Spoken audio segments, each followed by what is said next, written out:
தமிழர் பெரிய பண்பாடு கொண்ட நாகரிகம் கொண்ட இனம்ங்கிறான். நாரி போய் கிடக்குது.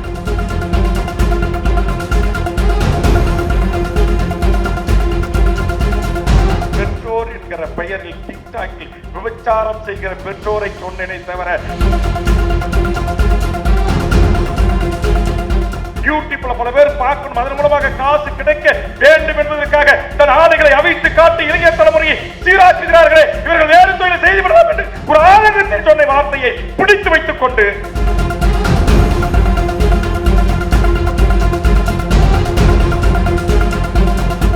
ஒரு தொலைக்காட்சியில் வருகிற நிகழ்ச்சியை குறித்து பேசிவிட்டு நான் சொன்னேன், படுகொலை செய்து கொண்ட போது நாம் இங்கு வேறொரு கலை நிகழ்ச்சியை தொலைக்காட்சியிலே பார்த்துக் கொண்டிருந்தோமே, சரணமற்று இருந்தோமே என்று சொல்லிவிட்டு நான் எழுப்பிய கேள்வியை சொல்லிவிட்டு ஒரு கருத்தை சொன்னேன். அதற்கு இன்றைக்கு புரிதல் இல்லாதவர்கள் 1.25 மணி நேரம் ஒரு உரை பேசுகிறேன். ஏதோ விரல் விட்டு எண்ணக்கூடிய இங்கு பெண் போராளிகள் நூற்றுக்கணக்கில் அமர்ந்திருக்கிறார்கள். எத்தகைய இடர்பாடுகளையும் எதிர்கொண்ட பெண் போராளிகள் ஆளுமைகள் மேடையில் இருக்கிறார்கள். இந்த பெண் போராளிகளின் வழியில் வந்த இந்த தமிழ் சமூகத்தின் இன்றைய பெண்கள், இளம் பெண்கள் வெறும் ஒரு லைக், ஷேர், ரீல், ஷார்ட்ஸ் யூடியூப்ல பல பேர் பார்க்கணும், அதன் மூலமாக காசு கிடைக்க வேண்டும் என்பதற்காக தன் ஆடைகளை அவிழ்த்து காட்டி இளைய தலைமுறையை சீராக்குகிறார்களே, இவர்கள் வேறு தொழிலை செய்துவிடலாம் என்று ஒரு ஆதங்கத்தில் சொன்ன வார்த்தையை பிடித்து வைத்துக் கொண்டு நாட்டில் இருக்கிற பத்திரிகை ஊடகங்கள், கார்ப்பரேட் நிறுவனங்கள் எல்லாவற்றிற்கும் பின்னால் கார்ப்பரேட் இயக்குகிறார். இந்த மண்ணுக்காக, இந்த இனத்திற்காக, சமத்துவத்துக்காக, சமநீதிக்காக, சாதிய ஆதிக்கத்திற்காக, தீண்டாமை ஒழிப்பிற்காக எண்ணற்ற போராளிகள் இந்த மண்ணில் மாண்டிருக்கிறார்கள், மடிந்திருக்கிறார்கள். இதே இந்த இயக்கத்தை சேர்ந்த ரவீந்திரன் தோழர் போன்றவர்கள், சிவா போன்றவர்கள், ரகு போன்றவர்கள், கேரள எல்லையில் மாவோயிஸ்ட் என்று கொல்லப்பட்ட குப்புராஜ், தேவராஜ், அஜிதா போன்றவர்கள் என்று பட்டியல் ஈண்டு கொண்டிருக்கிறது.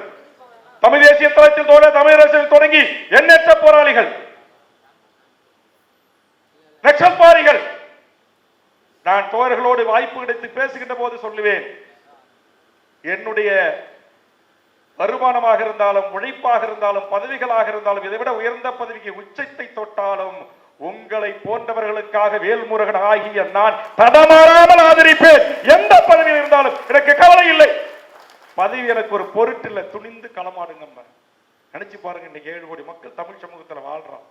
இந்த 7 கோடி தமிழ் சமூகத்தில் இங்க வந்து உட்கார்ந்திருக்கிற சில 100 பெண்களை தவிர்த்து இந்த மண்ணையும், மக்களையும், மொழியும், இனத்தையும், கனிம வளங்களையும், காடு வளங்களையும், இயற்கை வளங்களையும், கடல் வளங்களையும் பாதுகாப்பதற்காக முழக்கமிடுகின்ற என் வீர தாய்மார்கள் இந்த மண்ணில் எத்தனை பேர் இருக்கிறாங்க?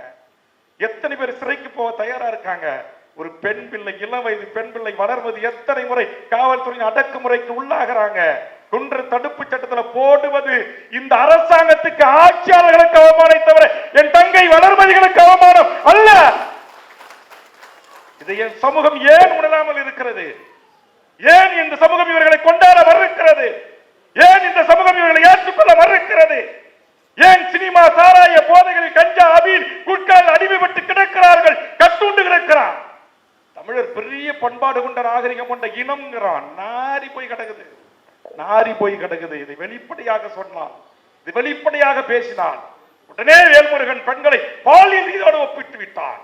பெண் பிள்ளைகளை அவமானப்படுத்தி விட்டார், பெற்றோர்களை அவமானப்படுத்தி விட்டார்.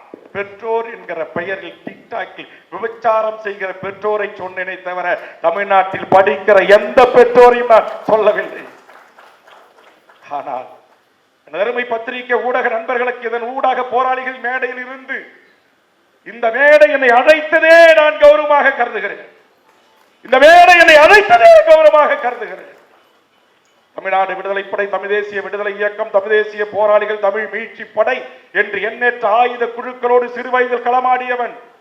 உலகம் சிவக்கும் நாள் வருது, உலர்த்தி வையடா வெடுமருது என்று முசுரந்தோப்பில் இருக்கிற ஆயிரக்கணக்கான நிலங்களை கார்ப்பரேட் பெரும் நிறுவனங்களிடமிருந்து மீட்டு என் ஏழை எளிய மக்களுக்கு தர வேண்டும் என்று செந்துறை, முந்திரி காடு பகுதிகளிலும், ஆண்டிமரம் பகுதிகளிலும் களத்தில் நின்றவராக இன்றைய தமிழ் சமூகத்தின் அவலத்தை குறித்து நாங்கள் பேச தொடங்கினால் மடைமாற்றம் செய்யப்படுகிறது.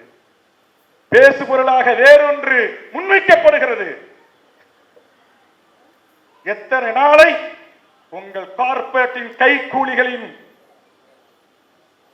துணையோடு இது போன்ற போராளி இயக்கங்களை, போராளி அமைப்புகளை, அர்பன் நக்சல் பாரிகள்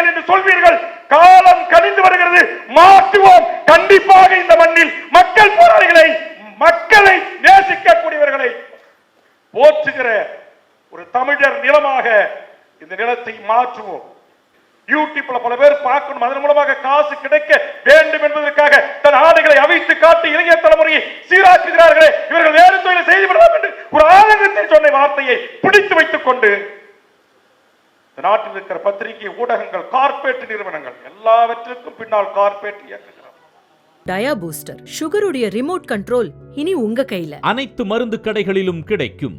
செய்திகளை உடனுக்குடன் தெரிந்து கொள்ள கீழ்கண்ட கேபிள் மற்றும் டிடிஎச் நெட்வொர்க்குகளில் எம்நாடு செய்தி தொலைக்காட்சியை காணுங்கள்.